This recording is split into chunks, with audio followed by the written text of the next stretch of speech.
25,000. 1 is equal to 25,000. We can imagine what's the strength of Bhishma Deva. So he is blowing his conch shell, and it is mentioned here that he is giving joy to Arjuna. So this is what Arjuna is expecting, that Bhishma Deva has to fight with full vigor.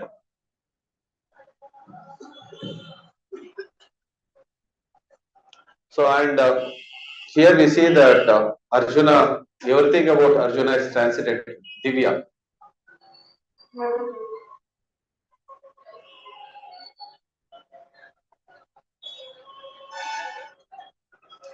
So here Arjuna's chariot is being drawn by white horses. It was given by Agnidev. His chariot was given by Agnidev. These horses and the unlimited queer what he was carrying, it was actually donated by Indra.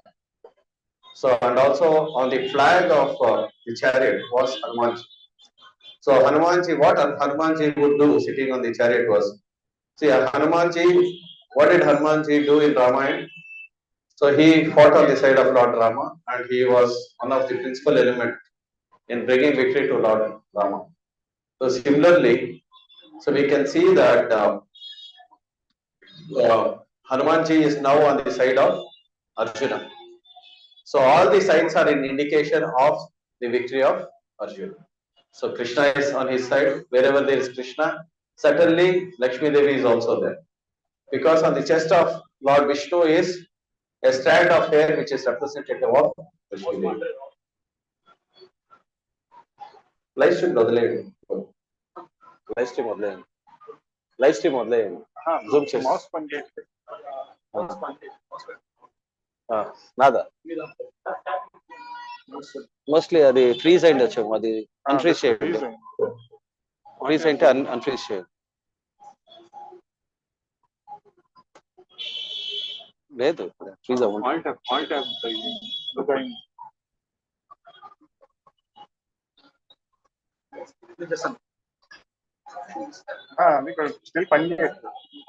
Translation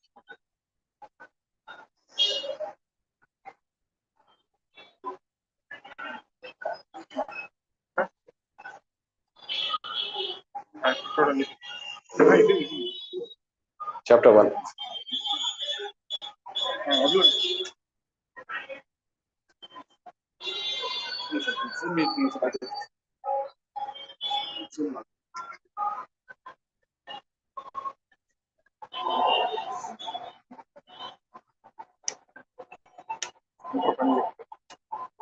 వదిలేండి రోజు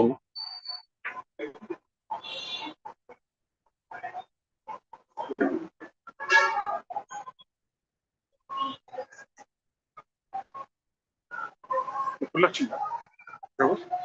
full వచ్చింది. Zoom లావాలి.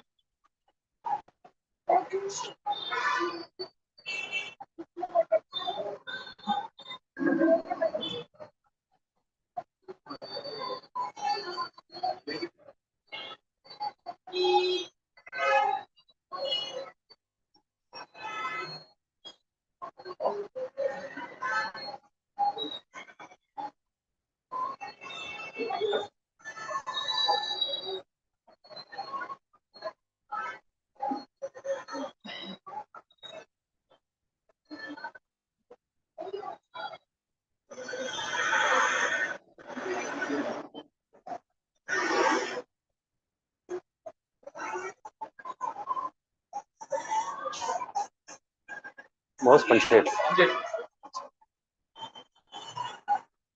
Mouse freeze అయిపోయింది.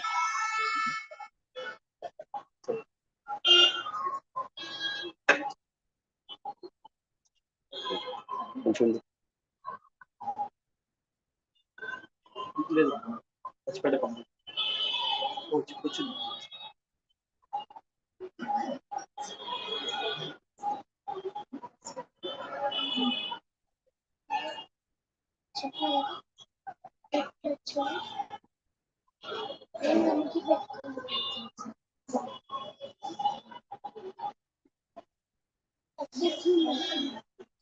Drag చేసాక కాదు కదా, drag చేసాక కాదు.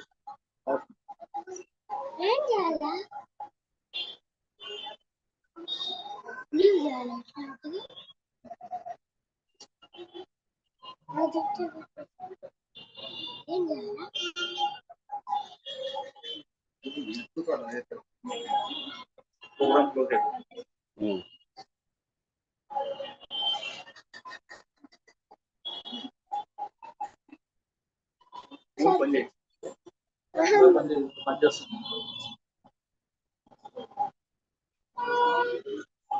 స్లోగా వెళ్తా ఉంది.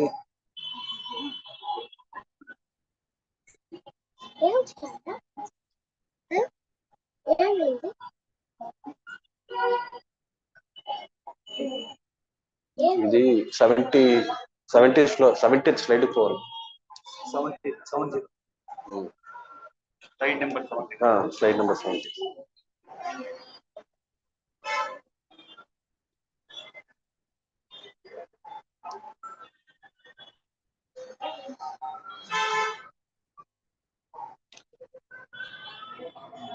So we were discussing how Krishna is the supreme personality of Godhead. So if Krishna is on the side of Krishna is on your side, then there is certainly victory, opulence, and extraordinary power. Okay. So this is why we will be able to so Krishna ఎవరి పక్షంలో ఉంటే అది వాళ్ళ ఖచ్చితంగా గెలుపు అందిస్తుంది. So గెలుపు తర్వాత అసాధారణ శక్తి 70. So then we saw now Bhishma Dev is blowing his conch shell. So and now after Bhishma Dev blew his conch shell, so now so Bhishma Dev blew his conch shell, giving joy to Duryodhana. So similarly, we have seen the many auspicious signs on the side of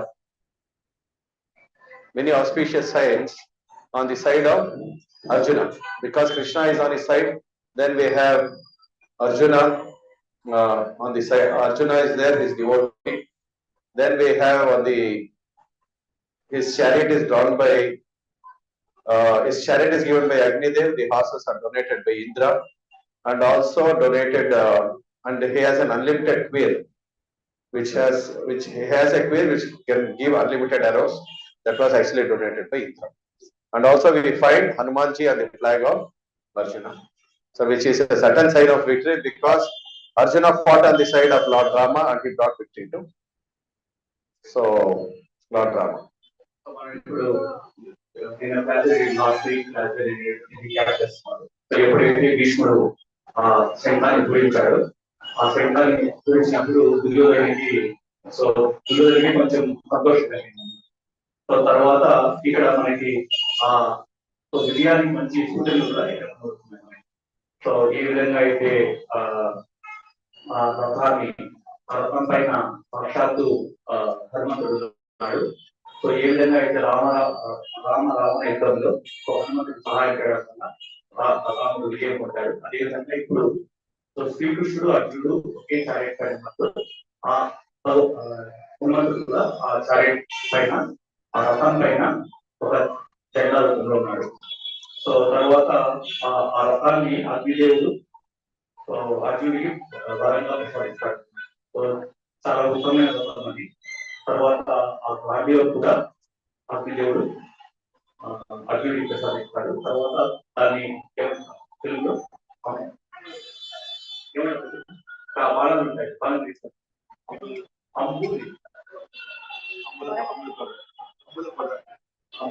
so దాని నుంచి Aorus అంటే ఎన్ని బాణాలు తీసినా కూడా బాణం వస్తాడు.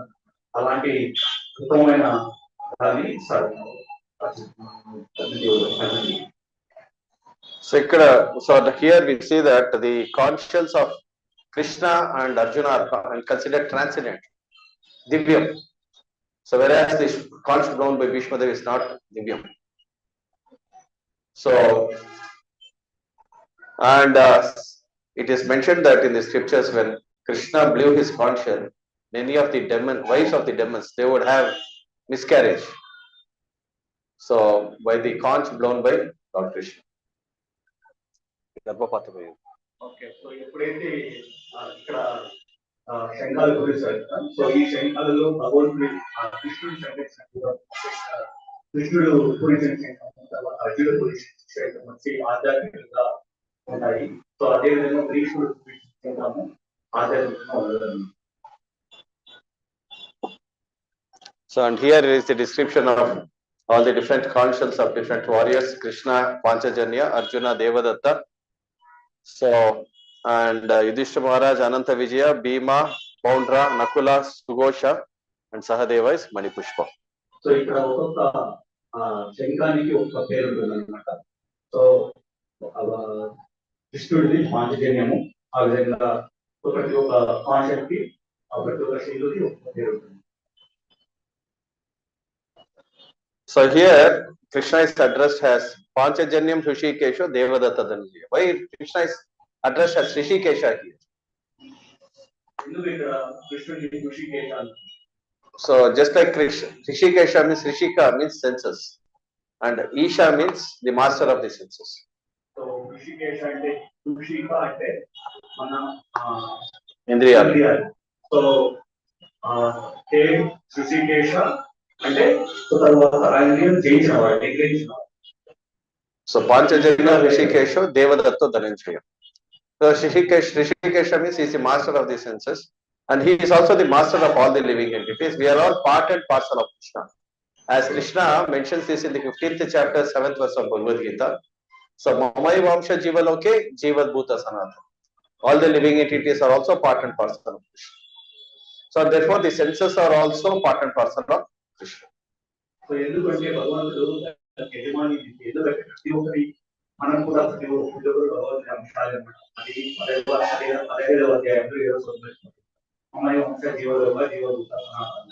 So తర్వాత ఈ సెన్సెస్ కూడా భగవంతుడి యొక్క, అందుకోసం భగవంతుడు అన్ని ఇంద్రియాలకి భగవంతుడు master. So we should allow the Krishna, just like Arjuna gave Arjuna's chariot was driven by Krishna. So similarly we have to give the reins of our life in the hands of Krishna. So that's the meaning. Arjunudu భగవంతుడు అర్జునుడికి అయ్యాడు అంటే, so అర్జునుడిని ఇప్పుడు భగవంతుడు తనకొచ్చిన విధంగా తీసుకున్నాడు. అదేవిధంగా మన లైఫ్ యొక్క భగవంతుడు మన లైఫ్ భగవంతుడికి ఇవ్వాలి అని చెప్తున్నారు. సో దట్ భగవంతుడు తనకు అనుగుణంగా తీసుకుంటారు. So similarly many other warriors, they blew the conches and the vibrating sound became uproarious and tumultuous. Okay.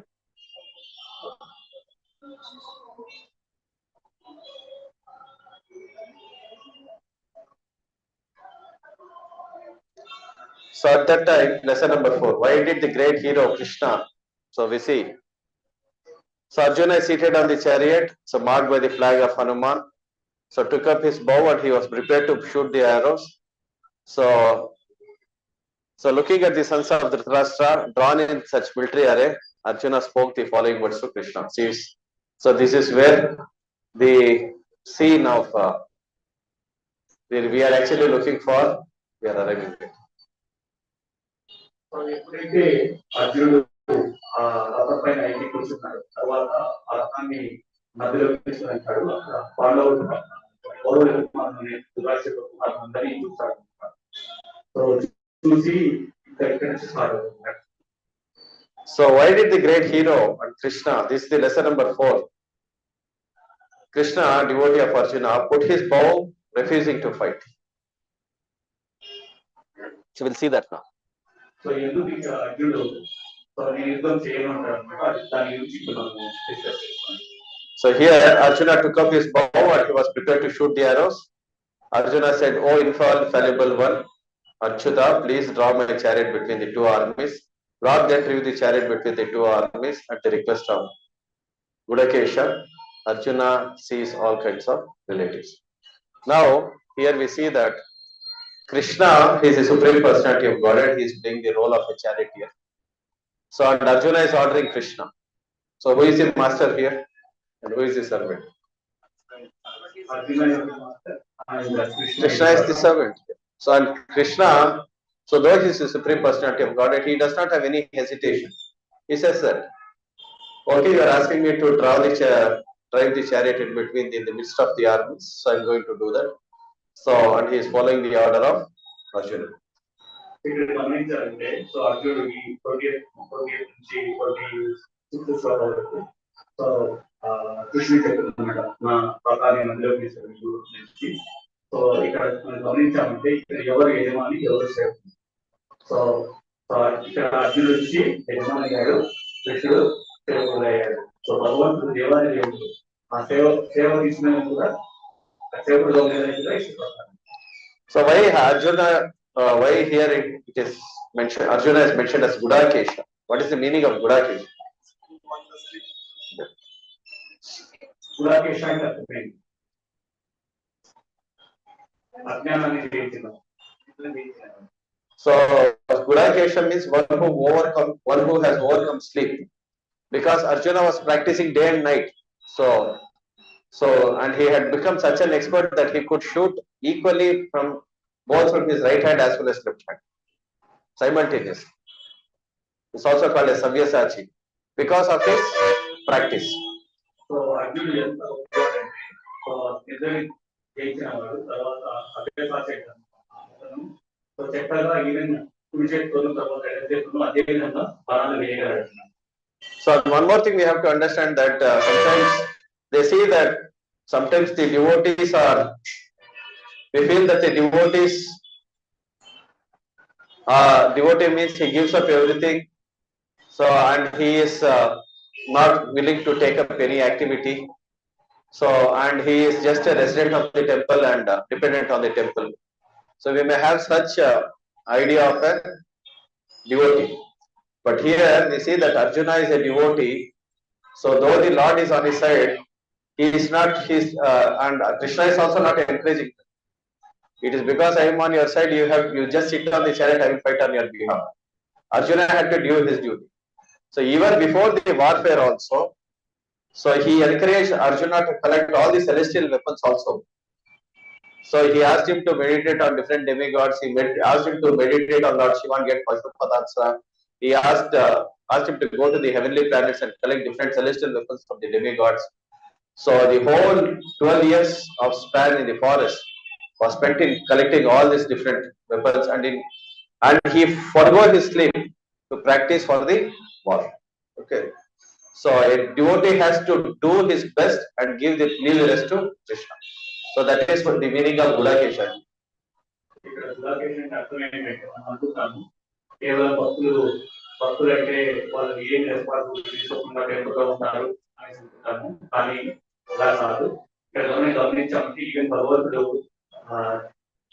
అర్జునుడికి చెప్పట్లేదు, ధర్మాన్ని తన కర్తవ్యాన్ని నిర్వహించని చెప్తున్నాను.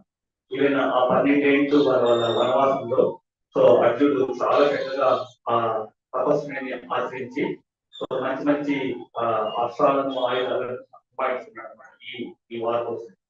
సో అది భగవంతుడు చెప్తారు అనమాట, కృష్ణుడిని పెడుతున్నాను, సారీ శివుడిని పెడుతున్నాను ఆ విధంగా అలా అట్లే స్వర్గంలోకి వెళ్ళి వాళ్ళకు హెల్ప్ చేసి అలా చాలా శస్త్రాలని సంపాదించుకుంటాడు. ఆ విధంగా చేసినప్పుడు తన నిర్ణయం చేశాడు. అందుకోసం So devotee is a very active person, so very dynamic person. So devotee means devotee doesn't mean that he is humble, meek. So he is a sadhu sitting in the temple and not doing any activity. So we can see the life of many of our great acharyas.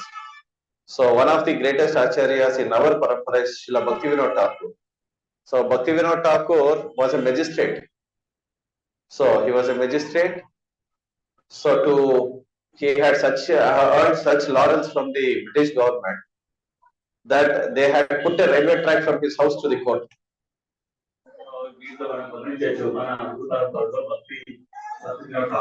ఎంత ఒప్పువాడంటే తర్వాత అతనికి అసాధారణ కలిగి తర్వాత even British government మినిస్ట్రేట్ post ఇచ్చి వాళ్ళ ఇంటి దగ్గర నుంచి టైం వేస్ట్ కాకుండా డైరెక్ట్ కోర్టుకి రైల్వే ట్రాక్ వేస్తారు.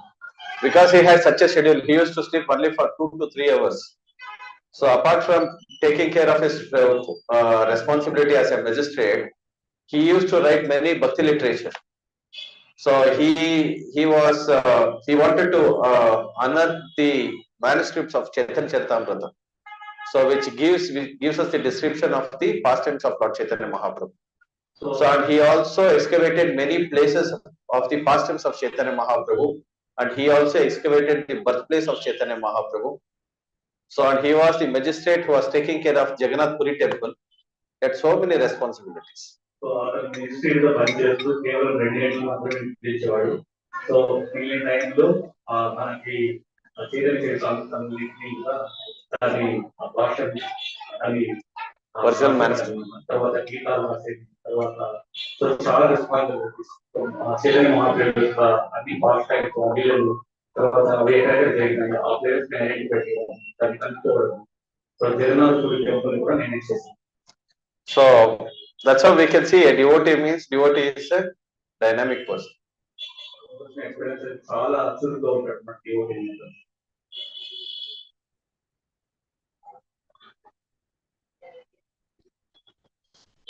So we can see here Krishna in this shloka is also addressed as Achyuta. Achyuta means infallible. He's also addressed as Achyuta. Why he is addressed as Achyuta? Because he never fails in giving protection to his devotees. That's the meaning of Achyuta. ఇక్కడ భగవంతుని అచ్యుత అంటారు. ఎందుకు అచ్యుత అంటారంటే ఎప్పుడు కానీ భగవంతుడు వాళ్ళ భక్తులను రక్షించడానికి. So the Lord never fails in his affection for his devotees, thus engaged in the service of his friend out of his consciousness. ఎప్పుడు విప్రుడు కాడు ఎందుకు ఏ విధంగా అయితే వాళ్ళ భక్తులు రక్షించడానికి తర్వాత వాళ్ళ భక్తుల్ని సంగీతించారు. So that's how his supreme position is unchallenged. You can see that. So though he is becoming, sometimes we gave these examples also last week. Sometimes the father becomes the horse for his own son.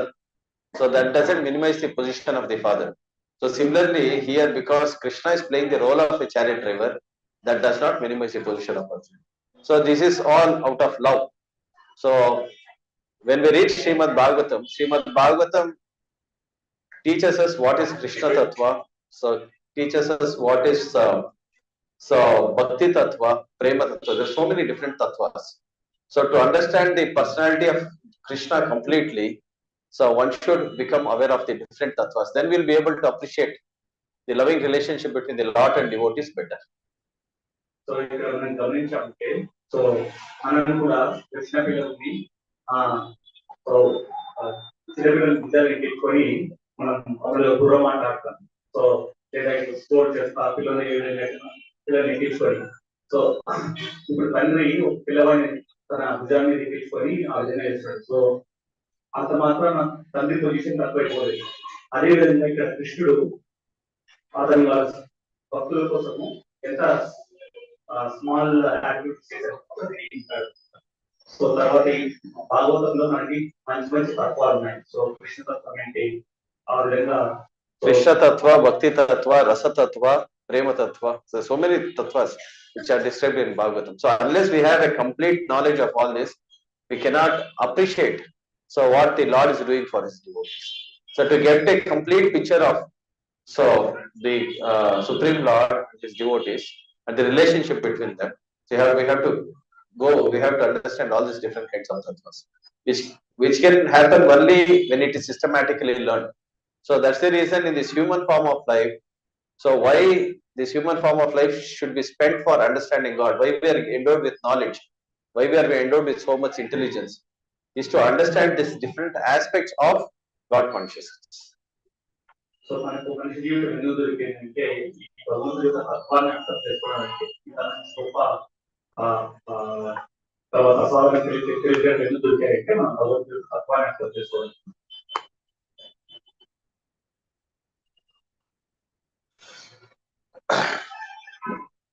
So tam samskriya sa kaunteya sarvan bandhum avasthitum kripaya paraya vischa vishadam idam abraved.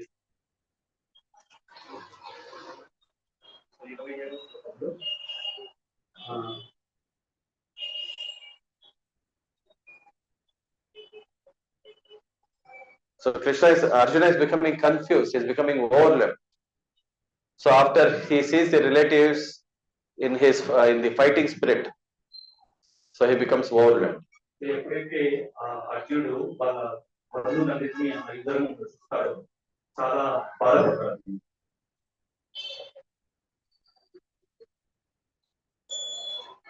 Hare Krishna. So Arjuna here is giving the reasons why he is not willing to fight. Okay. So there are several reasons, so which are given in this different shlokas from 1.28 to 30. So and Krishna is addressing all of them in the second chapter. So అర్జునుడు ఇప్పుడు చాలా reasons ఇస్తాడు. So 28 నుంచి 30 శ్లోకాల వరకు ఒకటో chapter లో. So ఆ రీజన్ అన్నిటికీ భగవంతుడు రెండో చాప్టర్ లో ఎక్స్ప్లెనేషన్ ఇస్తాడు. So here he is giving the reasons. He is out of compassion for his friends and relatives. That's the first reason he gives. So and second is there is no enjoyment even if I am victorious. That's the second reason. So the third reason is fear of sinful reaction. So destruction of family tradition and indecision. So వాళ్ళ వాళ్ళ పట్ల దయ కలగడము, అంటే బంధువులు తర్వాత తాతలు వాళ్ళ పట్ల కంప్లీట్ గా కంపాషన్ దయ కలగడము, తర్వాత వాళ్ళని చంపడం వల్ల నాకేమొస్తుంది, సో వాళ్ళ పైన జయించడంలో నాకేమి సాగుతుంది, తర్వాత వాళ్ళ అంత పెద్దది వాళ్ళని గొప్ప వాళ్ళని చంపితే నాకు చాలా పాపం వస్తుంది కదా. తర్వాత సో ఈ విధంగా మనందరినీ చంపుకుంటూ పోతే సో ఫ్యామిలీ డిస్ట్రక్షన్ అంటే కుటుంబ వ్యవస్థ చిన్నాభిన్నం అయిపోతుంది. సో దానివల్ల సో ఎవరికి తర్వాత So he is not able to decide anything. So ఈ విధంగా ఈ 4 కారణాల వల్ల నేను ఏం చేయాలో ఏం చేయకూడదో తెలుసుకోలేకపోతున్నాను. See, sometimes you may have relatives and friends. So suppose even in a family, there may be some misunderstanding between the brothers. So that doesn't mean that they have to fight it out to or kill each other to come to some conclusion. So one can forgo or one can forgive something and forgo something, so to please the other. So this kind of a relationship can go on. So why we have to fight? That's Arjuna's question also here. So why I should fight for this? So this is one reason, out of compassion. Then he is saying that, so after fighting with my own relatives and friends, so everybody will be killed on the battlefield. Whom will I show my victory to? So what is the use of my victory? So even after become victorious, I'll be a loser. So that is an Arjuna's other question. So then fear of sinful reactions. So they are aggressors. So I will discuss about this in the next slide also. So fear of sinful reactions. So they are aggressors. They are greedy for the kingdom. So the bloodthirsty people, can go to any extent. So for the sake of winning over the battle. So but at least we are sane people. So why we should allow such things to happen? So these things will be discussed in the next slide. And destruction of family traditions. What is this destruction of family traditions? So if all these things are there, why we should allow such a war to happen and where so many people will be killed? It will lead to the destruction of family traditions. It will lead to sinful reactions. So let me forgo the fight. So better. So let them take over the kingdom. So even without fighting. So that is the decision which Arjuna has arrived. Let's see what Krishna wants to say. ఇక్కడ అర్జునుడు ఎందుకు యుద్ధం చేయకూడదు అనేసి ఆ కారణాలను చర్చిస్తున్నాడు. So వాళ్ళ పెద్దవాళ్ళు వాళ్ళ సంప్రదాయాలు తర్వాత ఈ యుద్ధంలో చాలా మంది 64 కోట్ల మంది పాల్గొంటారు. అందులో యువకులంతా చనిపోతే వాళ్ళ ఫ్యామిలీ అనేది ఏమవుతుంది, వాళ్ళ కుటుంబం అనేది వ్యవస్థిస్తున్నారు. సో దీని అన్నింటినీ కూడా భగవంతుడు 2వ చాప్టర్లో అవగాహనిస్తున్నారు. Okay, so there is no desire for king. So he is saying that I don't need any kingdom. I take up the profession of begging. So you see, when there is a family get together, there is a lot of joy, right? So is it true or not? So మనం గమనించామంటే so ఎప్పుడైతే మనము get together లాగా చేసుకుంటామో చాలా సంతోషం అనేది ఉంటాయి అనమాట.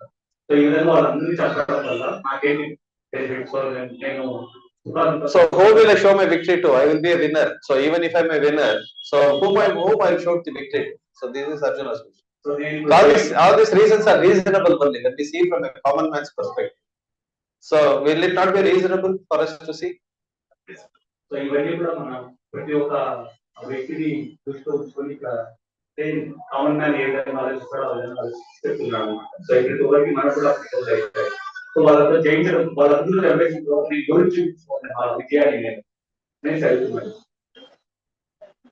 So and I will be killing such great personalities like Bhishma Dev. So Bhishma Dev and Dronacharya, they are all respectable personalities. Bhishma Dev showed so much affection for us when we were children, and Dronacharya, he is our teacher. So they are all respectable personalities. I am supposed to offer flowers at their lotus feet. How I cannot even give a verbal fight to them. So that is also sinful. How can I kill such personalities? So ఎంత గొప్పవాడు ఇప్పుడు ద్రోణాచార్యుడు కానీ తర్వాత భీష్ముడు కానీ చాలా చాలా గొప్పవారు. తర్వాత భీష్ముడు వీళ్ళని చక్కగా వాళ్ళ నాన్న చనిపోయిన తర్వాత పాండవుల దగ్గరికి వచ్చి వాళ్ళందరినీ ప్రొటెక్ట్ చేశాడు. సో వాళ్ళకి ఎంత రెస్పెక్ట్ అంటే ఈవెన్ వాళ్ళ ఆధారానికి గురువు ఆఫర్ చేయాలి. ఈవెన్ ద్రోణాచార్యుడు చక్కగా విద్యలు నేర్పించాడు. సో అతని గురువు, సో గురువు స్థానంలో వాళ్ళిద్దరు అంత గొప్పవాళ్ళు. సో వాళ్ళు ఎంత గొప్పవాళ్ళు అంటే వాళ్ళు పూజ చేసేందుకు అర్హులు. అలాంటి వాళ్ళని నేను ఏదైనా చెప్తాను. So then he is saying that how can I slay such aggressors? Sin will overcome us. So that's what he is saying, that if I kill my guru, if I kill Bhishma Dev, the sin will overcome us. So ఎప్పుడైతే వాళ్ళని పెద్దవాళ్ళని నేను చంపేస్తాను, so నాకు పాపాన్ని చుట్టుకుంటాయి. But Duryodhana is hell bent upon fighting. He does not know the consequences. So at least we are sane people. We know the consequences. Why we should fight? So దుర్యోధనుడు అంటే అతను మోహనకారంలో ఉన్నాడు కాబట్టి మనకి అర్థం కావట్లేదు. కానీ మనము అట్లీస్ట్ మనకు అర్థమవుతుంది కదా, మనం ఎందుకు యుద్ధం చేయాలి. So the fourth reason. So these are the reasons which Arjuna is giving. Okay. So he says that there will be Kulakshaya, destruction of the dynasty. So Kulakshaya means so many men, 64 crore men were killed on the battlefield of Kurukshetra. So there will be the destruction of the entire dynasty here. So when there is destruction of dynasty means all the elderly people in the family, so all the so many men will be killed on the battlefield. When men are killed on the battlefield, so many women will become widows. So when there is when the woman is unprotected, then there is a great chance that the family tradition, when the elderly people are lost, then the family tradition will break. So because they will be following so many religious principles which they will pass on by tradition. Okay, when people don't follow such religious practices, what will happen? Adharma will prevail. So then family tradition will stop. Then there will be increase of irreligion. So women will become polluted. So and there will be lot of unwanted population because of the mixture of gas. So ఇక్కడ అర్జునుడు చెప్తున్నాడు అనమాట. So వర్ణశంకర అంటే ఇప్పుడు 64 కోట్ల మంది యుద్ధంలో వీరులు చనిపోతే, సో వాళ్ళ ఫ్యామిలీ నుంచి ప్రొటెక్ట్ చేసినట్టు ఉంటారు. సో కేవలము లేడీస్ మాత్రమే ఉంటారు. సో ఎప్పుడైతే ఈ విధంగా ఉంటారో వాళ్ళకి పెద్దవాళ్ళు లేకపోతే వాళ్ళ ఫ్యామిలీ నుంచి వచ్చే శాశ్వతంగా చేయగలిగిన పనులని కూడా చేయాలన్నమాట. ఇల్లీగల్ అనేది పుట్టుకొస్తుంది. దానివల్ల అన్వాంటెడ్ పడుతుంది. సో అన్నెసెసరీ పాపులేషన్ పెరుగుతుంది. సో వాళ్ళందరికీ కూడా సొసైటీ వాళ్ళందరూ అన్నెసెసరీ పాపులేషన్ ఉంటే సొసైటీ పవర్ అయిపోతుంది. Hare Krishna. So if there needs to be good population in the society, if we need to have sane people in the society, it purely depends on the chastity of woman. So మంచి society మంచి సమాజం ఏర్పడాలంటే దాని మూలాధారం నుంచి స్త్రీ అన్నమాట. మంచి స్త్రీ భారతీయ. So because chastity of the woman is very, very important. So it is said that a man acquires qualities from the mother side and a woman acquires qualities from the father side. So ఏ విధంగా అంటే ఒక పురుషుడు వాళ్ళ అమ్మ దగ్గర నుంచి qualities వస్తాయి. సో సో స్త్రీకి non residence body. So okay, then if there is a if the uh, husband and wife, so they work as a family unit, so then there is a possibility of getting good Krishna consciousness. ఎప్పుడైతే పురుషుడు స్త్రీ చక్కగా భగవంతుడి సేవ భక్తితో ఉంటారో వాళ్ళ కూడా చక్కగా భక్తి జీవితం ఉంటుంది. So family unit is also considered as one of the yajnas. So it is, so for a person to elevate himself to the platform of human life, there are certain samskaras. It is called as Dashavida samskaras. So మనకు కూడా చూసామంటే అది దశవిధ సంస్కారాలు ఉన్నాయి. So ఆ సంస్కారాలు ఎందుకు చేస్తారంటే చక్కగా గ్రాడ్యువల్ గా వాళ్ళని He should be to come to the platform of human life. So without following the samskaras, one is not even elevated to the platform of human life. So ఈ మనుష్య జన్మకి కావాల్సిన ప్లాట్ఫామ్ ఏమంటారు? సో స్థానం స్థాయికి రావాలంటే మనుష్య జన్మ స్థాయికి రావాలంటే సో which starts with గర్భధాన సంస్కారం. So గర్భధాన సంస్కారం means so sex life is used for procreation and not recreation. So గర్భధాన సంస్కారం స్టార్ట్. సో రీప్రొడక్షన్ అనేది జరిగేది కేవలం సో మంచి సంతానాన్ని తీసుకోవాలి. సో దాన్ని గర్భధాన తీసుకోకుండా మంచి సమాజానికి ఇవ్వాలి అనే ఉద్దేశంతో తీసుకుంటారు. So the husband and wife, so before they beget children, so they have to come to a certain state of consciousness.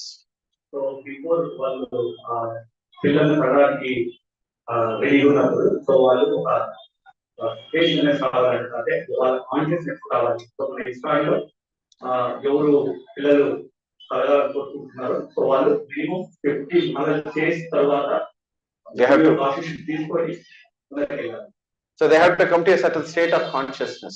So that is God consciousness. Then the children who are born for such parents, they'll have very good samskaras. So ఎప్పుడైతే ఈ విధంగా చేస్తామో వాళ్ళకి మన పిల్లలు కూడా మంచి సంస్కారం అంటే వస్తాయి. దాన్నే సో మంచి సంస్కారాలు కావడానికి సో అతనికి మంచి మంచి స్థానానికి వస్తాడు. మనుష్య జన్మ తీసుకుని. So then after that there is childbirth, then there is jata karma, then there is this namakarana, so then Simantanayana. So when the woman is pregnant, they perform Simantanayana, then they perform namakarana, then they perform so Upanayana, so then Diksha. So all these different kinds of samskaras to come to the platform of human life. So and one thing I'm saying is that the part of the Srimantan, namakarana, Upanayana. So Vivaha is called as Yajna. It is meant for the pleasure of Vishnu. There is marriage only in human society. There is no marriage in animal society. So marriage is also performed as a Yajna for the pleasure of Vishnu. So మనం గమనించాలంటే వివాహం కూడా వివాహ వ్యవస్థ. So భగవంతుడు ఎదుటి కోసం ఆ యజ్ఞం లాగా చేస్తారు. So if all these things are performed, then it is called a human society. So ఎప్పుడైతే ఇవన్నీ కూడా జరుగుతాయో దాన్ని మానవ సంఘం. So that's the reason these family traditions are protected by the elderly people of the family. That's what Arjuna is saying. We need elderly people of the family. If the elderly people of family are lost, then who will protect these family traditions? అందుకోసమే చెప్తున్నాను. అందుకోసమే ఇక్కడ ప్రతి ఒక్క కుటుంబంలో పెద్దవాళ్ళు వినేవాళ్ళు ఉండాలి. వాళ్ళు చక్కగా ఫ్యామిలీ ట్రెడిషన్స్ ఫాలో చేస్తారు. So women are like children. So women are like children means so they need protection at every stage of life. In the childhood, they should be protected by father.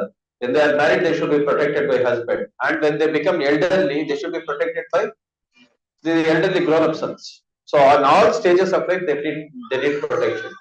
Because there is a great chance that women can be, just like children can be misled, women can also be misled very easily. So శాస్త్ర ప్రకారం ఏంటంటే ప్రతి ఒక్క stage లోనూ so women అనేది వాళ్ళు protect చేయబడాలి. So చిన్నగా ఉన్నప్పుడు తండ్రి ద్వారా, తర్వాత పెద్ద అయిన తర్వాత భర్త ద్వారా, తర్వాత ముసలితనంలో తన కొడుకుల ద్వారా ఎప్పుడు కూడా ప్రొటెక్షన్ ఉండాలి. ఎందుకంటే ఏ విధంగా చిన్న పిల్లల్ని ఈజీగా మాయలో అంటే మోసం చేయగలుగుతాము అదే విధంగా తీవ్రంగా మోసపడిపోతారు. అందుకోసమే ఎప్పుడు వాళ్ళు ఉండాలి. Okay, so there is a great need for protecting women and children. So, uh, so by doing this, so the family traditions are protected. So అందుకోసమే ప్రతి ఒక్క స్టేజ్ లోనూ ఉమెన్ ప్రొటెక్షన్ చేయబడాలి. సో ఆ విధంగా చేయబడినప్పుడే ఈ ఫ్యామిలీ ట్రెడిషన్ తర్వాత సంస్కారాలు కూడా ఇంటాక్ట్ ఉంటాయి. So then there is a sailor society.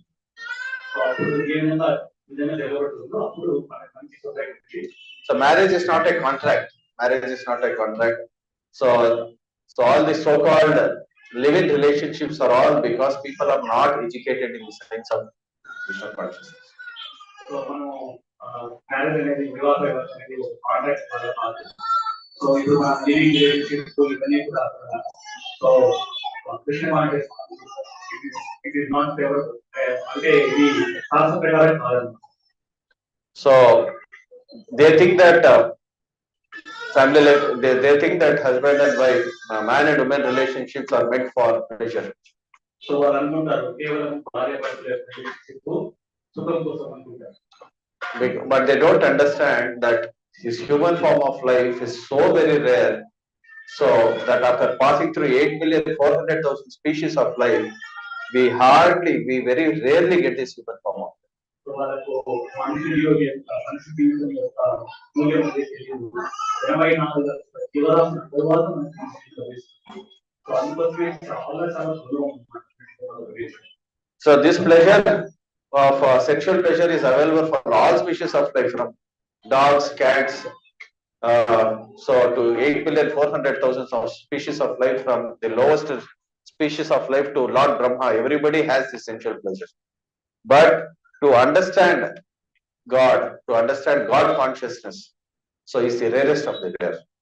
So ఇది ఈ సెక్స్ లైఫ్ అనేది ప్రతి ఒక్క జీవి 24 లక్షల జీవరాశులు ప్రతి ఒక్క దాంట్లో దొరుకుతుంది అనమాట. సో ప్రతి ఒక్క దాంట్లో ఉంది, ప్రతి ఒక్క దాంట్లో దొరుకుతుంది. సో కానీ ఈ మనిషి జీవితం అనేది చాలా రేర్. కేవలం మన మనిషి జీవితంలో మాత్రమే భగవంతుని శక్తి, ఆ నాలెడ్జ్, ఆ బుద్ధి అనేది అనుకుంటుంది. So Arjuna, see here, Arjuna is thinking all this. He's a sane man. He's a devotee. So he's thinking life will become hellish. So in such a situation where there is no God, and that we can see here, even in the current day society also, we see that life is becoming hellish because people are not following these traditions. ఇప్పుడు godless society, ఇప్పుడు almost మన society godless society లాగా అవుతుంది. Almost 90 to 95% of people are becoming godless society లాగా. ఇంకా చూడొచ్చు, ఇంకా increase అవుతుంది. So life will become hellish. It will be hellish for everybody. So ఎప్పుడు ఈ విధంగా గాడ్లెస్ సొసైటీ అవుతుందో ప్రతి ఒక్కరికి నరకం లాగానే ఉంటుంది. So their forefathers will fall down from hell. So they will get the curse of the forefathers also, because there is no pinda pradhana samskaras which are performed for the forefathers. So మన పూర్వీకులు కూడా even నరకలోకం నుంచి పడిపోతారు. ఎందుకంటే ఈ family traditions follow చేయకపోవడం వల్ల వాళ్ళ పిండ సంస్కారాలు కూడా చేయరు. సో ఎప్పుడు అవి చేయకపోతారు, వాళ్ళ అక్కడి నుంచి కూడా పడిపోతారు. సో వాళ్ళ దగ్గర నుంచి కూడా శాపాలు కూడా వస్తాయి. ఇక వీళ్ళు ఏం ఉద్దారం అవుతారు. So sometimes when we show our horoscope also, so you can ask the astrologers, they will tell you some people have pitru shapa, which means they have not performed this pinda pradhana for the forefathers. So మనం గమనించామంటే ఎప్పుడన్నా మనం horoscope జాతకాలు పరిశీలిస్తే నీకు పితృ శాపం పాలి చెప్తారు. అంటే వాళ్ళ ప్రీవియస్ బర్త్లో కానీ పర్సనల్గా వాళ్ళకి పూర్వీకులకి పిండ ప్రదానం చేయలేదు అంటారు. Okay, that's how. So this is what Arjuna is thinking about, the consequences of war. What will happen, the event of a war. So even in today's material world also, we are seeing that every Prabhupada is mentioning, this is in 60s and 70s. every 6 years or 7 years, there is war between two different nations. So why this war situation? Because people are unnecessarily killing innocent animals. So when people unnecessarily kill innocent animals for the sake of satisfying their tongue, so and especially so in the Western countries, so we see that the Christians, most of the Christian countries, we have mechanized slaughterhouses. So sophisticated mechanized slaughterhouses for mass killing of animals. So you send an animal and all the byproducts are automatically bifurcated. So the blood is separated, the flesh is separated, the skin is separated. It's a horrible, hellish situation. They are creating hell for animals. So in a godless civilization, what happens? Meat eating becomes very prominent. So and life for the innocent animal will become hellish. So and the reactions of such simple activities will result in wars. గమనించాలంటే every 6 ఏళ్ల నుంచి 7 ఏళ్ళకి మనకి వారం జరుగుతుంది అంటే ఎప్పుడైతే ఈ జీవులన్నింటినీ చంపబడతాయో సో ఆ మూగ జీవులన్నింటినీ చంపేస్తున్నారు. ఇప్పుడు మనం గమనించామంటే డెవలప్డ్ కంట్రీస్ లో ఎంత మంచి గొప్ప మిషనరీ తయారు చేసినట్టే సో దాన్ని భాగాలన్నింటినీ సపరేట్ చేస్తుంది, రక్తాన్ని సపరేట్ చేస్తుంది, దాని మాంసాన్ని సపరేట్ చేస్తుంది, చర్మాన్ని సపరేట్ చేస్తుంది. ఆ విధంగా మిషనరీ పెట్టేసి దాన్ని సపరేట్ చేసి సో ఈ విధంగా చాలా బాధపడతాయి. దానివల్ల పాపం అనేది అనుభవించాల్సి పడుతుంది. ఆ పాపం అనేది ప్రతి ఊరు అక్కడ ఉండే ప్రతి ఊరు అనుభవించాల్సి పడుతుంది. సో ఎప్పుడైతే మనకు భగవంతుడి యొక్క గొప్పతనం తర్వాత ఈ గాడ్ కాన్షియస్నెస్ అనేది ఉండదు, సో భగవంతుడి యొక్క భక్తి అనేది ఉండదు, సో ప్రతి ఒక్క జీవరాశి పైన భక్తి అనేది ఉండదు. సో ఈ విధంగా దయ అనేది కలగదు. ఆ విధంగా ప్రతి ఒక్కరు సంపకాల్సి వస్తుంది అన్నమాట. అందుకోసమే ఈ యుద్ధాన్ని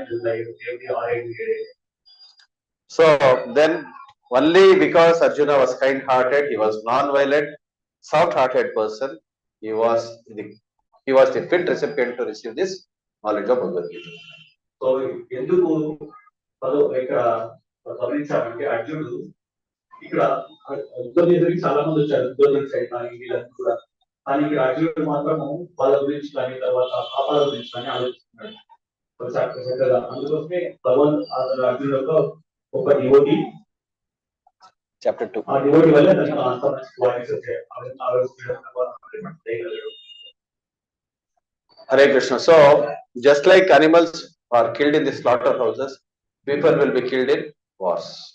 ఏ విధంగా అయితే And more cruel than ఈ జంతువులన్నింటినీ గీత రహస్యం చంపబడతాయో అదే విధంగా మనుషులు కూడా చంపబడతారు.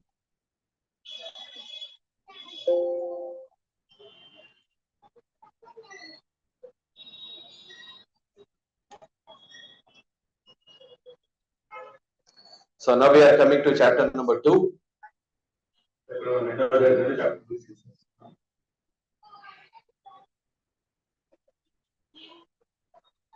So as we have seen that, so this qualification, only a soft-hearted, non-violent person like Arjuna is fit to receive the knowledge of Bhagavad Gita.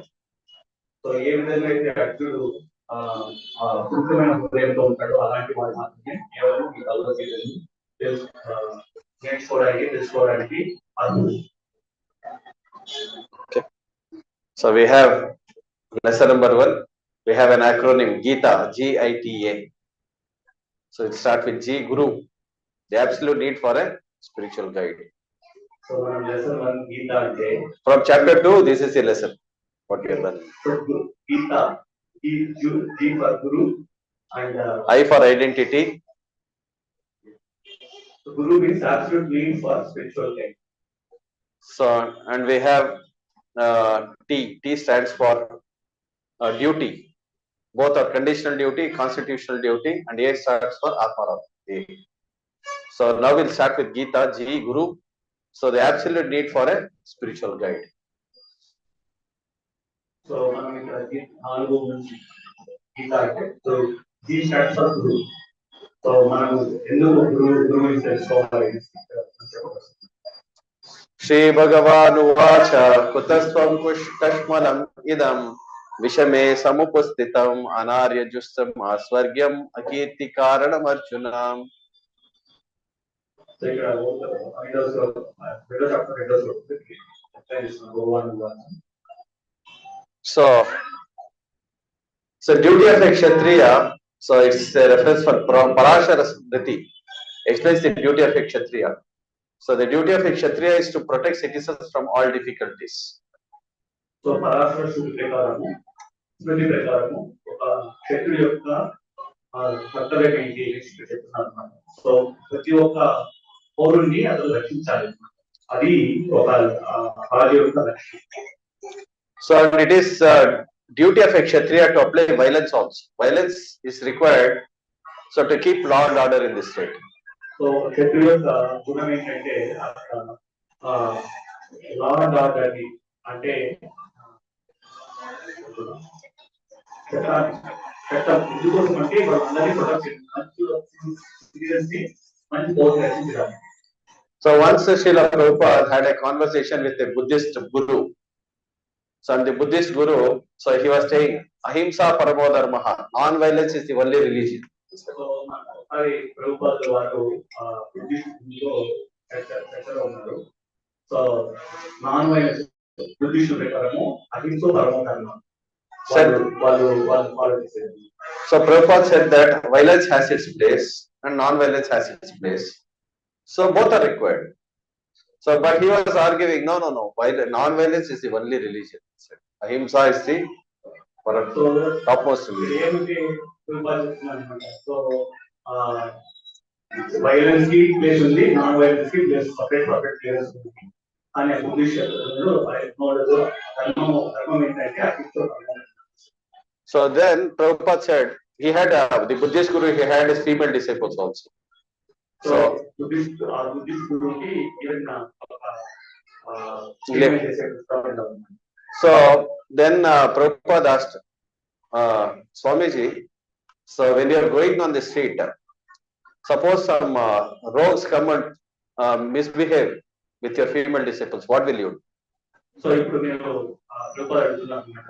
మీరు రోడ్డు పోతున్నారు, అప్పుడు ఎవరన్నా పెద్దవారు గుర్తులు వచ్చేసి ఈ డిసైపుల్స్ తో misbehave చేస్తారు. చెప్తే ఏం చేస్తారు? So then the guru said that I will not do anything. అప్పుడు గురుజీ పెట్టినైతే ఏం చేయను. Then the female disciples, they all became bewildered. Guruji, you will not do anything? అప్పుడు అక్కడుండే భక్తురాలు ఏం చేయాలి, గురుజీ ఏం చేయాలి. So then they were then he did not have any answer. అప్పుడు అతని దగ్గర ఏ విధంగా సమాధానం లేదు. So that's the reason violence has its place to keep law and order in the state. So violence has its place and non-violence has its place. అందుకోసమే so violence కి non violence రెండింటికి place ఉంది.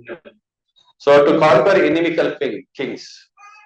So ఈ క్షత్రియుల యొక్క లక్ష్యం ఏంటంటే so canker ఎన్నికలు, so వాళ్ళ వేరే శత్రువుల అంటే ఎవరు ఇది అదనంగా రాజ్యం పరిపాలిస్తున్నారో వాళ్ళని జయించాలి. So it was the duty of Arjuna to fight kings to fight inimical kings like Duryodhana, because Duryodhana had the audacity so to disrobe Draupadi in public. So ఇక్కడ ఎందుకంటే యుద్ధం చేసి వచ్చిందంటే సో దుర్యోధనుడు మంచి మార్గంలో నచ్చలేదు. ఏ విధంగా అయితే ద్రౌపది వస్త్రాభరణాన్ని పబ్లిక్ ప్లేస్ లో చేశారు. Even in the presence of her husbands, even in the presence of so many Kuru elders, so he was trying to disrobe Draupadi, so which was unacceptable at any cost. So ఏ విధంగా so అందరి పెద్దల తర్వాత ద్రౌపదిని వస్త్రాభరణం చేయాలని కోరుకున్నాడు. అది ఎట్టి పరిస్థితుల్లో not acceptable. It was unacceptable. So he said, so Arjuna, you are having this question like what if Duryodhana is killed on the battlefield of Kurukshetra and Yudhishthira Maharaj becomes the king. You are talking about so many women becoming widows. So there is no problem, because when there is a king like Yudhishthira Maharaj, he will see all other women as his mother and he will protect his citizens as his own children. So there is no need for you to worry When a Raja Rishi rules the kingdom, you need not worry. But imagine if Duryodhana rules the kingdom, Duryodhana is setting this example. The king is setting the example to destroy women in public. Then few of his citizens, notorious citizens, they will also follow his example. Yata Raja, Tata Praja. Then there will be only chaos in the society. So I have come to establish the principle of dharma. Yada yada hi dharmasya gane bhavati bharat. So you have to help me in establishing the principle of dharma as a Kshatriya. So ఇక్కడ భగవంతుడు చెప్తున్నాను ఏ విధంగా అయితే ఎందుకు యుద్ధం జరగాలి అంటే ఎప్పుడైతే యుధిష్ఠిరుడు ధర్మరాజు రాజు ఉన్నారో అతడు ప్రతి ఒక్క పౌరుడిని ప్రతి ఒక్క స్త్రీని ఒక తల్లిలాగా చూస్తాడు. సో అదే ఇప్పుడు గమనించండి, అదే దుర్యోధన రాజు అంటే తర్వాత తన అనుచరులు కూడా 3 అనుచరులు ఏ విధంగా చేస్తారు, వాళ్ళు కూడా ద్రౌపదికి ఎలా జరిగిందో అలా చేసేవాళ్ళు అన్నమాట సొసైటీలో. అందుకోసమే నేను మొత్తం దీనిని పునఃస్థాపించాలి, నేను ధర్మరాజుని దుష్కర్మాన్ని బాధ్యత చేయాలి. అది క్షత్రుడు యొక్క నువ్వు క్షత్రుడు కాబట్టి ఈ యొక్క ధర్మము నేను సపోర్ట్ చేయాలని చెప్తున్నాను. So Kshatriyas are never meant to accept sannyas. So they are meant to protect the citizens like children. So క్షత్రియులు ఎప్పుడు సన్యాసం తీసుకోవాలి, వాళ్ళు వాళ్ళ కర్తవ్యం నుంచి అందరి పౌరులను రక్షించారు. Rule according to the religious principles. So Yudhishthira Maharaj is already a dharmatma. He will rule according to the religious principles. క్షత్రియుల ధర్మం వచ్చి ఏ విధంగా అయితే మన శాస్త్రాలు చెప్పబడేదో ఆ విధంగా చక్కగా గైడెన్స్ తీసుకొని గ్రామం ద్వారా పాలించాలి. So non-violence in politics may be diplomacy, but it is never a factor or principle. So it's sometimes told that India got freedom not because of non-violence, but because of violence of Netaji Subhash Chandra Bose. So the Britishers were afraid of such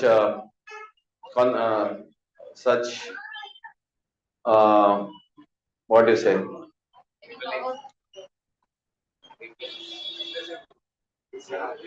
Yeah. So because of Netaji Subhash Chandra Bose efforts, what is it? So efforts in mustering people to have a combat with the British government, so they all became afraid.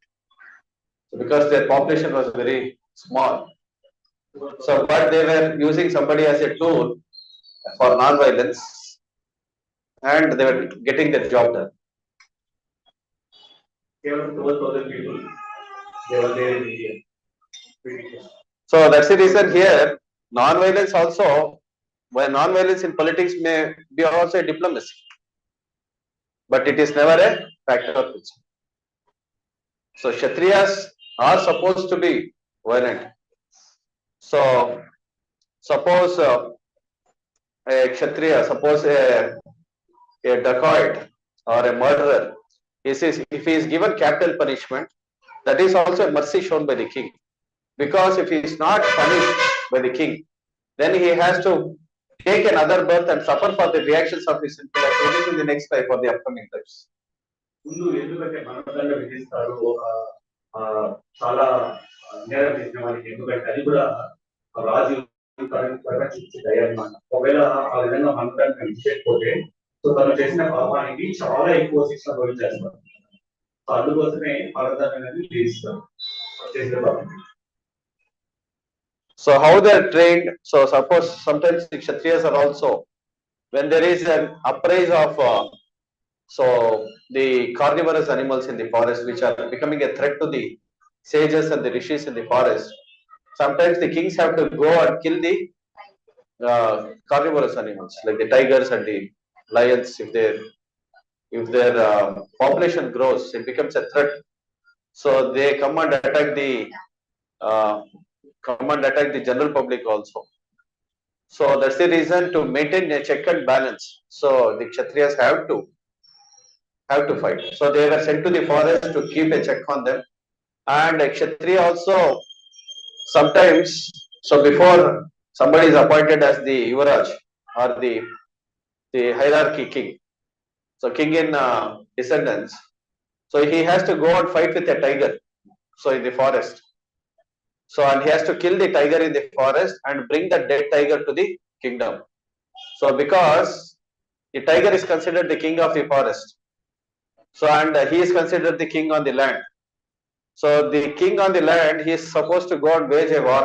He is good. He is supposed to fight with the tiger. So, tiger is claiming, you are claiming to be the king of the forest. You are not the king. I am the king. He has to establish his rule even in the forest. So, that is the meaning of a kshatriya.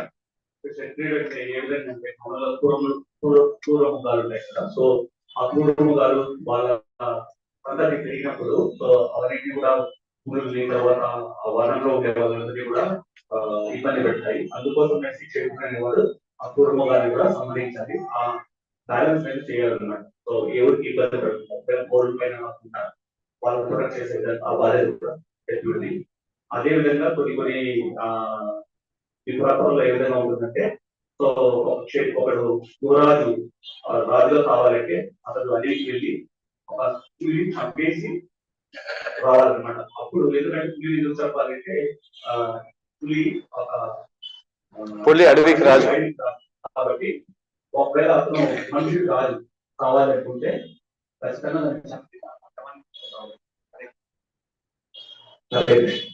Hare Krishna. ఏం చేస్తాను? How I can counteract in the battlefield men like Bhishma and Drona. They are worthy of my worship. So better to live by begging than to kill such great souls. So Mahanubhava, he is saying that they are all great souls. Bhishma Dev and Dronacharya, they are all great souls. They say Mahanubhava. So వాళ్ళు భీష్ముడు కానీ ద్రోణుడు కానీ మహానుభావులు వాళ్ళు ఏ విధంగా So these are all creating confusions for Arjuna. Why Arjuna is being bewildered is for all this reason. He is a sane man. He is thinking in a sane manner. So, but Duryodhana, so he does not have any sanity. He is willing to. He is asking Draupadi to come and sit on his lap in the midst of the Kuru Sabha, even in the presence of his father. So how can somebody like him so become the king? So that's what Krishna is asking. I have come here to establish dharma, and you are duty bound to support.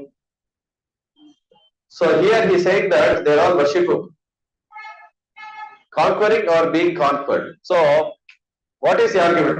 What will you people say? You should come out with answers.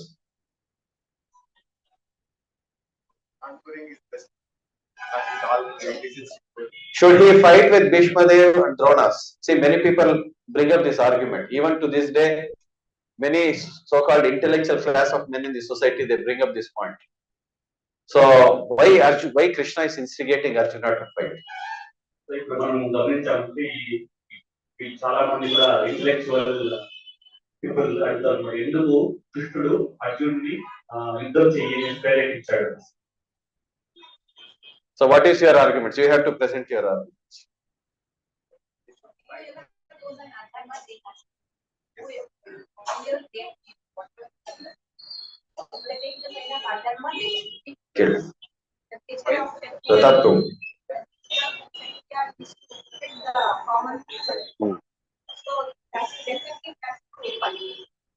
Okay. Establish the page. Correct. Thank you.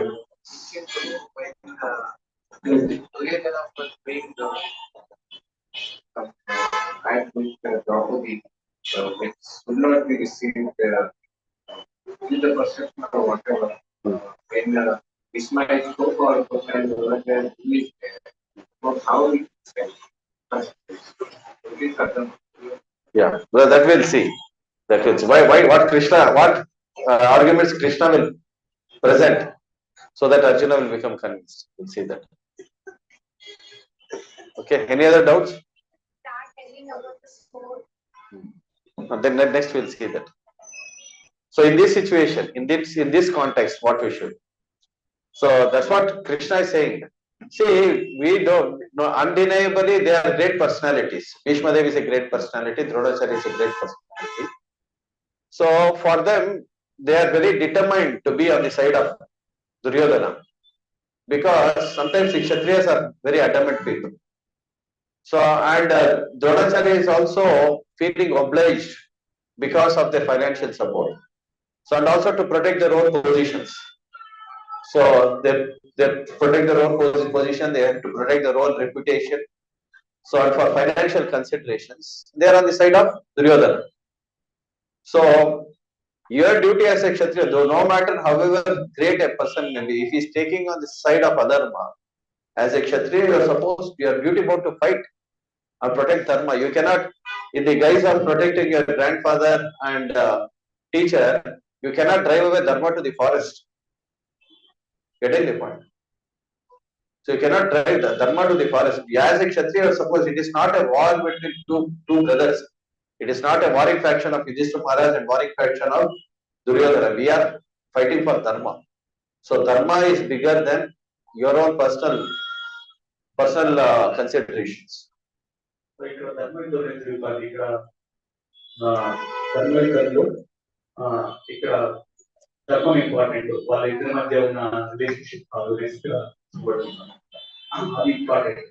తర్వాత ఎవరు ఎంత పెద్ద గొప్ప వాళ్ళైనా అధర్మం side ఉంటే so as a శత్రుడుగా నువ్వు ఖచ్చితంగా యుద్ధం చేయాలి. So he is saying that better to live by begging than to kill such great souls. He is saying that. So Krishna is saying that you are saying that you will live a life of begging. You said you will give up your Kshatriya dharma. Order you will take up sannyas. So even if you go to the forest or even if you take to the profession of begging, so suppose if somebody does not offer you charity, then you will take your sword. So because you cannot give up your nature. అర్జునుడు వాళ్ళని చెప్పడానికన్నా నేను కేవలం భిక్ష ఎత్తుకోవడం ఉత్తమం అనేసి ఏమవుతుందంటే ఒకవేళ అతను భిక్షకి వెళ్ళినా కూడా వాళ్ళు భిక్ష ఇవ్వలేదని పోయినాను తీస్తారు, ఎందుకంటే అతను స్వధర్మాన్ని వదులుకోలేదు. So I do not know which one is better, conquered or being conquered. So this is what Arjuna has concluded. Should I dutifully fight, risk unnecessary violence? Should I refrain or live by begging? So victory is not certain. Victory is also defeat because I cannot live happily by killing my own kids. So Arjuna ఇక్కడ confuse అయిపోయాడు. So confuse అనమాట. So నేను fight చేయాలా వద్దా, so వాళ్ళు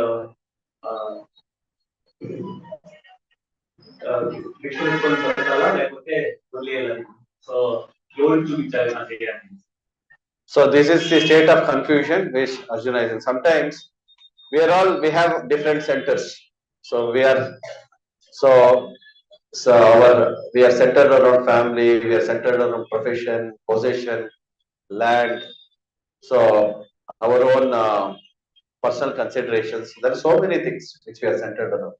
So similarly, Arjuna is also centered around his family. He is centered around. He is thinking about his relatives, Shastra Bandhava. So he is thinking about, I have to fight with my own grandfather. I have to fight with my own guru. So all these different things are all on the bodily platform of it. So Krishna is asking him to fight. Arjuna is not willing to fight. So why Arjuna is in Shoka now? Because he's thinking about God. Because he is divided on the opinion from Krishna. He is detached. He is not in favor of the opinion of Krishna. He is separated from the opinion of Krishna. That's the reason he is facing this confusion. We'll see. Arjuna now accepts Lord Krishna as his guru. So many situations in our own life also, we may come across crossroads where we will not be in a position to take any decision with them. So what are we supposed to do? మనం కూడా మన జీవితంలో చాలా సందర్భాల్లో మనం ఏ విధమైన మంచి నిర్ణయం తీసుకోవడానికి వెనకాడుతూ ఉంటాం. ఏది మంచో ఏది చెడో అప్పుడు ఏం చేయాలి? కార్పణ్య దోషోపహత స్వభావః పృచ్ఛామి త్వాం ధర్మ సమూఢచేతః యశ్రేయ నిశ్చితం గృహీతన్మే శిష్యస్తేహం షాదిమాం త్వం ప్రపన్నం. So this is the point where Arjuna is surrendering to Krishna. He is asking Krishna, please accept me as your guru. ఈ స్టేజ్ లో ఇక్కడ అర్జునుడు చెప్తున్నాడు, దయచేసి నన్ను నీ శిష్యుడిగా చేసుకున్నాను, నేను గురువుగా అనుకుంటున్నాను. So sometimes, so we find lot of security in our own material relationships.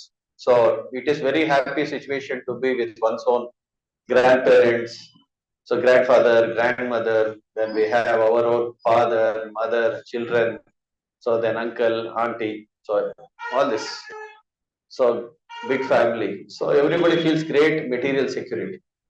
So, but this will pass on for some time, and in due course of time, so grandfather will pass away, then grandmother will pass away.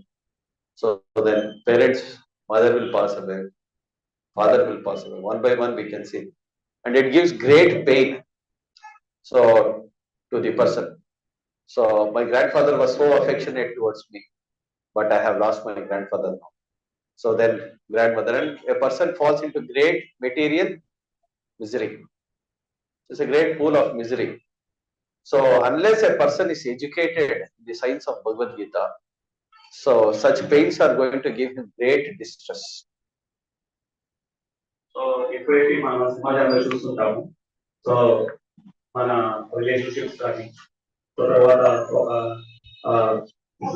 Grand father, so తాత, తర్వాత అవ్వ, వాళ్ళు పెరిగే కొద్ది, వాళ్ళు age అయ్యే కొద్ది, so వాళ్ళు మన దగ్గర దూరం అయిపోతారు. ఎప్పుడైతే వాళ్ళు దూరం అవుతారో, ఎందుకంటే వాళ్ళు మన ఫ్రెండ్షిప్ అంటే చాలా బాధ కలిగిస్తుంది. సో తర్వాత ఏజ్ పెరిగే కొద్ది ఇంకా తల్లిదండ్రులు మెల్లమెల్లగా పోతుంటాడు. తర్వాత మనం కూడా ఉద్యోగానికి వస్తాడు. సో ఈ విధంగా మనం మెటీరియల్ గా చూసామంటే, సో వాళ్ళు మన నుంచి వదిలి వెళ్ళిపోయినప్పుడు చాలా బాధనే కలుగుతుంది. ఎప్పుడంటే మనకు ఈ శాస్త్రాన్ని అర్థం చేసుకున్నంతసేపు మనకి చాలా చాలా బాధ కలుగుతుంది. So I can find no other means to drive away this pain. So you please accept me as it is. But Krishna is saying that I am just your friend. So you are giving me all these arguments. So I am just your friend. If you want to consult, you can go consult Vyasadeva, who is very, very learned person. So he's a worshipable person. So you can go and consult Vyasadeva. How I can give a solution. So ఇక్కడ చెప్తున్నాను, నేను నీకు స్నేహితుడు మాత్రమే. So నువ్వు ఈ విధంగా consult చేయాలనుకుంటే నువ్వు వ్యాసదేవుడిని అడుగు. సో నువ్వు నా స్నేహితుడు కాబట్టి నేను ఎలా నేను నీ స్నేహితుడిని అని చెప్తున్నాను. So here the word kripana is used here. Kripana, karapanya doshopada. Kripana. Kripana means a miserly person. So kripana means he does not have a broader aspect of life. He is thinking about himself, his family. So how to keep the family together, how to keep the family happy, how to keep himself happy, how to take the shelter of family. So how to take the shelter of one's own relatives and friends. So he is a kripana. He does not have a broader perspective of life.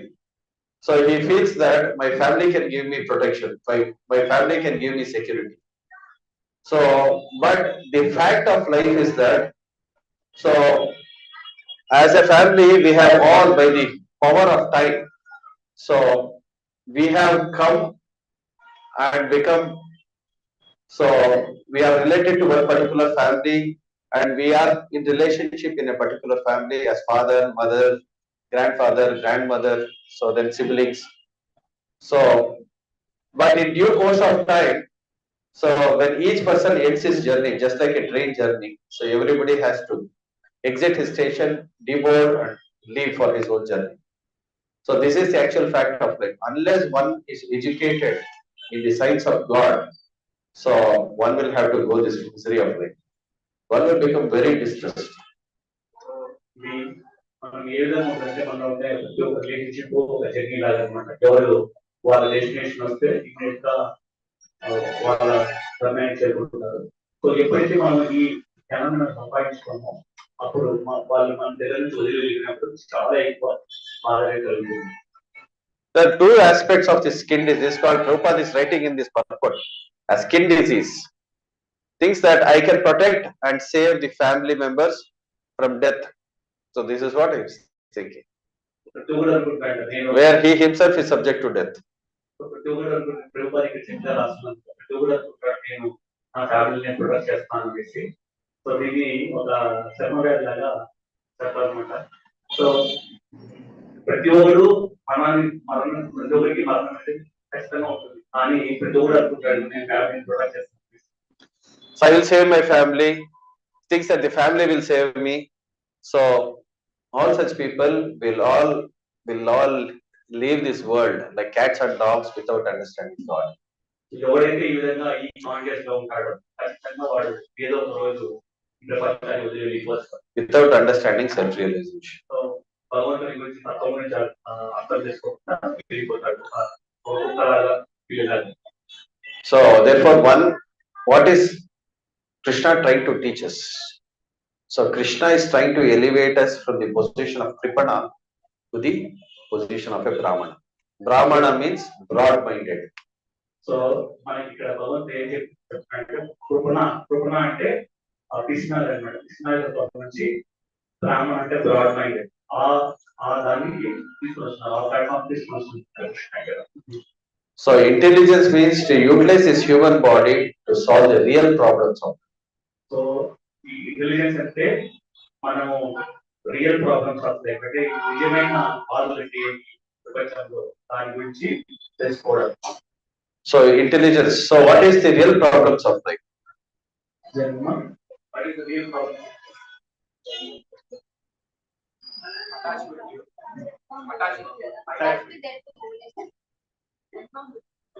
Pratap.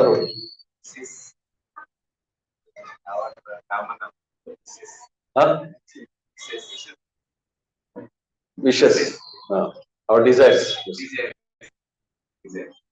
So what is our real problem? What are we going through?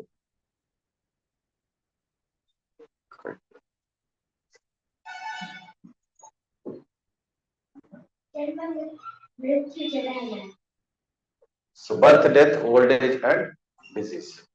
So these are the real problems of life. We don't want any of them, but they are all imposed upon us. We don't want birth. We don't want to become old. We don't want disease. We don't want death. But everything is imposed.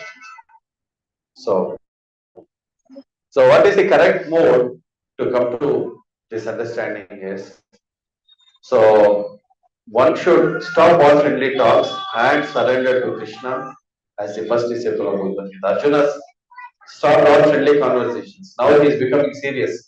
He wants a serious answer from Krishna to stop all the problems. Now he is in a confused state. Arjuna is also arguing from the scriptural point of view only. Right? He is saying that the families will become, people will become this thing, the family tradition will be lost, women will become polluted, there will be Varnashankara population, so there will be unwanted progeny, life in the world will become hellish. Whatever Arjuna is speaking is also true. We are not denying that point. So, but is he able to find a solution to this problem? Is Arjuna becoming peaceful? What has happened to Arjuna? Why Arjuna is not becoming peaceful?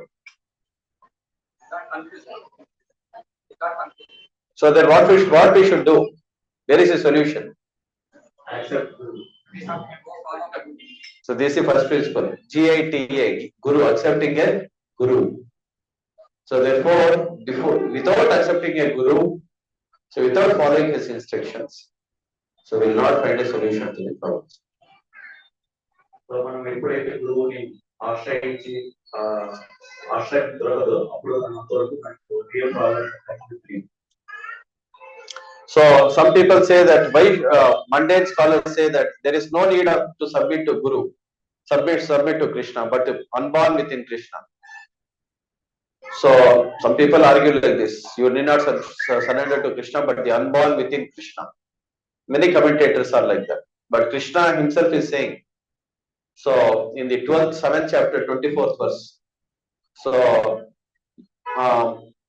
what is that? Avyakta Vyaktamapannam Manyate Mama Buddhaya Parambhavam Majanato Mamaveyam 7.24. Krishna says that. So Avyakta Vyaktamapannam. So people think that I was unborn before, Now I have taken birth in this material world. Avyakta, Vyakta Mahapan. Mannate Mam Abudayam. Krishna is saying that such people are fools. They are foolish. So because there is no difference between Krishna and Krishna's body. Krishna is not subject to time factor. So just like a king is not, when a king enters a prison house, he is not subject to the laws of the prison house. So because the laws of the prison house are applicable on the inmates of the prison, the prisoners, not the inmates, the prisoners, not the king, right? So this is what we have to understand. Okay, so Krishna means there is no difference between Krishna and Krishna's body. He comes with the self-same personality. So the Krishna body ఏదైనా తేడా అనేది లేదండి. So when we turn away from God, we invite sufferings in our life. So when we align with Him, we become. ఎప్పుడైతే మనము భగవంతుడి నుంచి దూరం వెళ్తామో మనం ఖచ్చితంగా బాధలు అనుభవిస్తాము. ఎప్పుడైతే మనం భగవంతుడితో ఉంటామో అన్ని విధాల సుఖాలని దొరుకుతాం, సంతోషాన్ని దొరుకుతాం. So here Arjuna is divided on his opinion with God. So therefore he is suffering. ఇక్కడ అర్జునుడు దాన్ని గమనించారంటే భగవంతుడి సూచనలు పాటించడం లేదు, అంటే భగవంతుడితో దూరంగా ఉన్నాడు. సో తన సొంత ఒపీనియన్ తో అందుకోసం అక్కడ బాధపడుతున్నాడు. So here we see Krishna has given us the teachings in Bhagavad Gita how we should live in this world also. భగవంతుడు మన భగవద్గీతలో ఈ పరిస్థితుల్లో ఏ విధంగా ఈ ప్రపంచంలో ఏ విధంగా అన్ని కూడా సూచించారు. So therefore when we align with the principles, when we align with the teachings of Bhagavad Gita, so then naturally we will live in conjunction with God. ఎప్పుడైతే మనం ఆ సూచనలు పాటిస్తున్నామో ఈ జీవితంలో బతుకుతామో మనం కూడా చాలా సంతోషంగా ఉంటాం.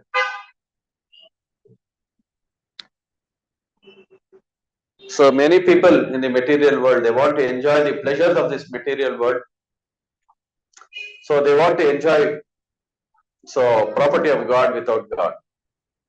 సో చాలా మెటీరియల్ వల్ల చాలా మంది సో భగవంతుడి యొక్క ఆస్తిని అనుభవిస్తూ ఉండాలని కోరుకుంటారు. So once Prabhupada said that, so he showed a doll in the doll of a woman, mannequin of a woman. He said, so can you enjoy with that mannequin? Prabhupada చెప్పాడు, so ఆ బొమ్మ ఉంటుంది కదా, ఒక బొమ్మ ఉంటుంది, ఆ బొమ్మతో నువ్వు ఎంజాయ్ చేయగలరు. So what is the difference between that woman and a living woman? So ఆ బొమ్మకి తర్వాత వ్యక్తికి ఏం సంబంధం అనేది? What is the difference? Presence and absence of soul. There is no soul, there is soul. So అక్కడ దానికి రెండింటికి డిఫరెన్స్ ఏమంటే ఒక దాంట్లో ఆత్మ ఉండడం, ఇంకో దాంట్లో ఆత్మ లేదు. So lesson number 1, what is lesson number 1? Accepting the importance of Guru in one's life. Okay, here now the first lesson of Bhagavad Gita is accepting Guru in one's life. So I stands for identity. Who are you? Who are you? So మనం ఎవరు? So if I ask you your question, so Pratap Babu, show me your hands, your nose, then your ears, eyes. So we'll be able to show all this, right? So but if we ask who are you, who is the real person, who are you, what would be your answer?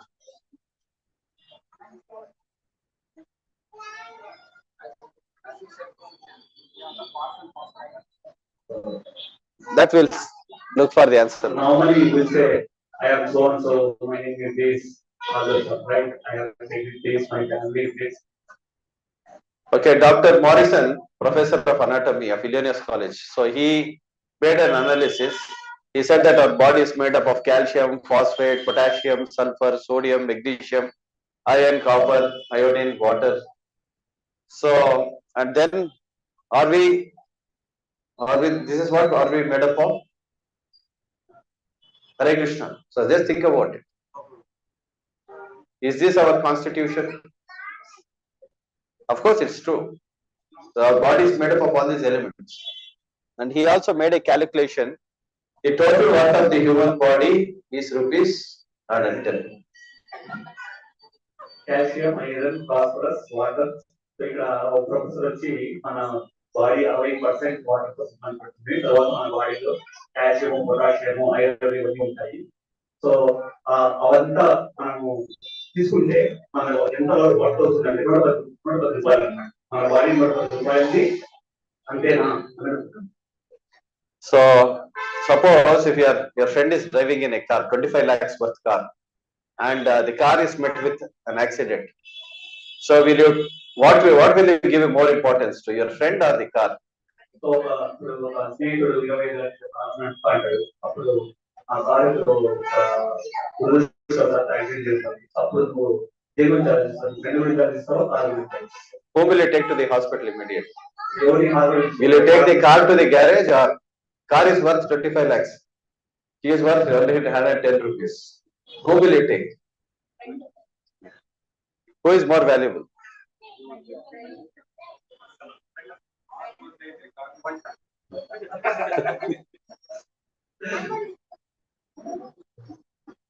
Okay. So, do you feel that we are more than the chemicals which constitute this body? So, just with this example, we can understand. Okay. So then we can see she is the world beauty queen once. So she committed suicide. So ఆమె ఒక ముందు ఆమె ఆత్మహత్య చేసుకుంటుంది. So this body is made up of chemicals. Is she the same person after leaving the soul? After the soul leaves the body? So ఆమె చనిపోయిన తర్వాత ఆమె కెమికల్స్ అయిపోతుంది. ఎప్పుడైతే ఆత్మ ఉన్న ఆత్మ బయటికి the body constitution is the same, but there is no feelings, so no desires, no thinking, so no moment, no consciousness. No consciousness. So ఎప్పుడైతే తన ప్రాణం పోతుందో బాడీ సేమ్ కానీ ఆ దాంట్లో చర్మం మీద తర్వాత consciousness moment but Same body, but the soul is gone. So అక్కడ ఆత్మ అనేది లేదు. Same chemical component. Dehi nismanata dehe kaumaram yavanam jara tatra dehantara praptir dhirasatratam. For the soul there is no birth nor death at any time.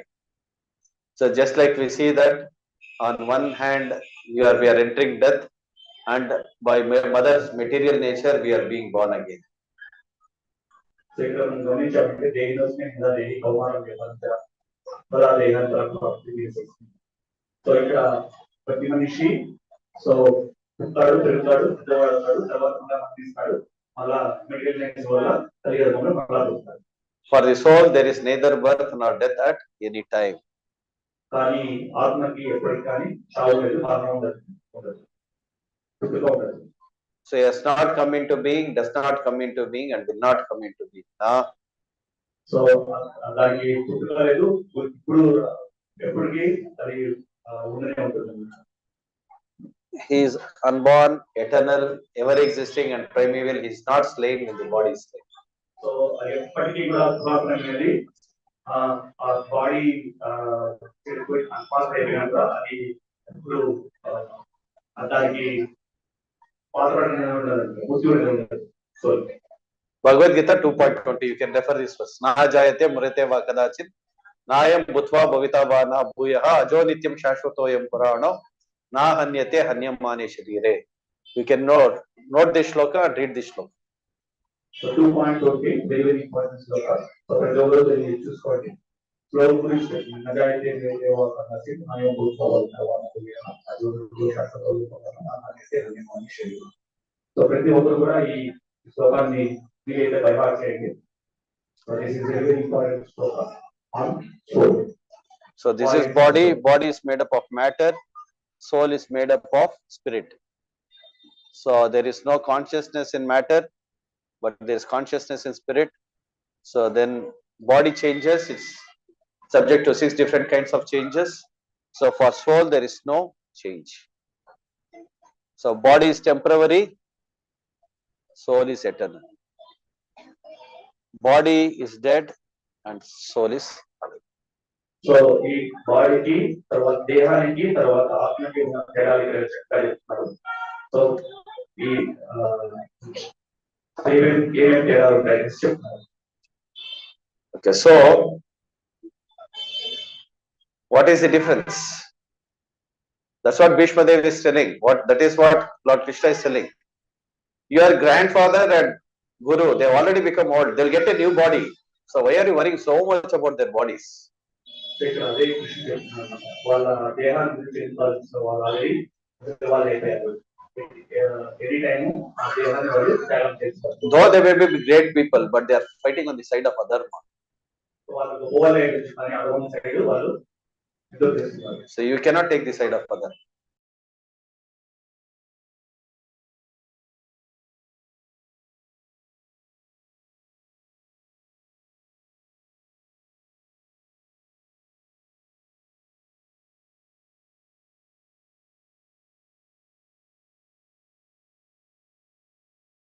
That you are not the body, you are the spirit form. So ఇది చాలా ముఖ్యమైన అంశాన్ని భగవంతుడు చెప్తున్నాడు.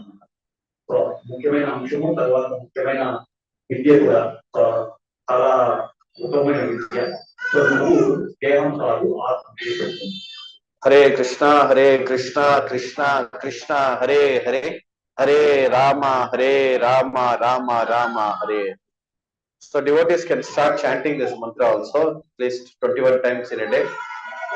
ప్రతి ఒక్కరు ఈ మంత్రాన్ని కనీసం 20 సార్లు వీలైతే 30 నిమిషాలు చెప్తారు. Okay, so that your connection with Krishna is immediately established by chanting this mantra. So ఎప్పుడైతే మీరు చక్కగా జపం చేస్తారో మనకు భగవంతుడికి ఉన్న సంబంధాన్ని మనం మెరుగుపరుచుకోవచ్చు. Hare Krishna. So I have completed still slide number 22. So tomorrow we can continue from this point. Very very important chapter. So for all of us. Important. So we will take this. How you felt about it? Those who came for the Gita book. We are learning gradually, very slowly, but it is very good and systematic. Meticulously. Getting into it day by day. So very nice explanation, and you were elaborating it so nice and connecting chapters from all. So we are understanding the subject. Yes.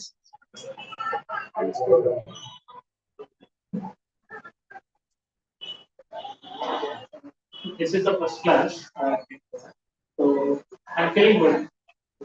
So I think coming days, so I will refer my friends who are so actually looking for this. Yeah, thank you. Thank you. So tomorrow, are you all willing to attend the class tomorrow? Yes. So tomorrow we can have this session, continue the session. Shiva, you can all give your opinions. Bharat, Shiva, Atari. Bharat Prabhu.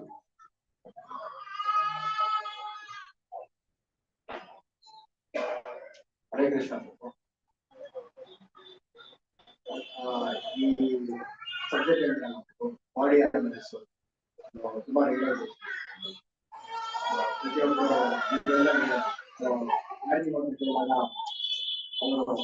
Body concept ಈ subject ಯಾವಾಗ body and soul difference ತುಂಬಾ related. Clarity. Venkat Prabhu. కృష్ణుడి గురించి మన వ్యక్తిత్వం గురించి మన మన లైఫ్ ఎలా ఉంటుంది ఢిల్లీ భగవద్గీత గురించి నేర్చుకోవాలి. సబ్జెక్ట్ క్లియర్ అవుతా ఉందా?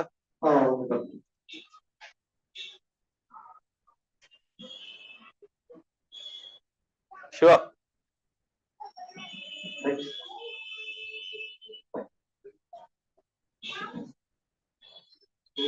ಗುರು ಬಗ್ಗೆ ಹೇಳಿದ್ರೆ ಅದು ಮತ್ತೆ ಕೃಷ್ಣ, ನಾವು ಕೃಷ್ಣ ಕಾನ್ಶಿಯಸ್ ಇದ್ರೆ ತುಂಬಾ ಹೆಲ್ಪ್ ಆಗುತ್ತೆ.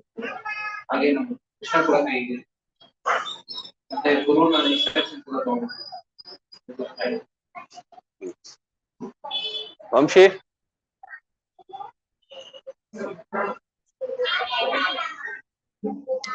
Okay, this is last opinion. Then we can have Aarti followed by Prashad. We'll sing Nasib Aarti.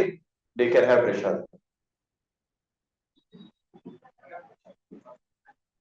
Oh, Aarti change.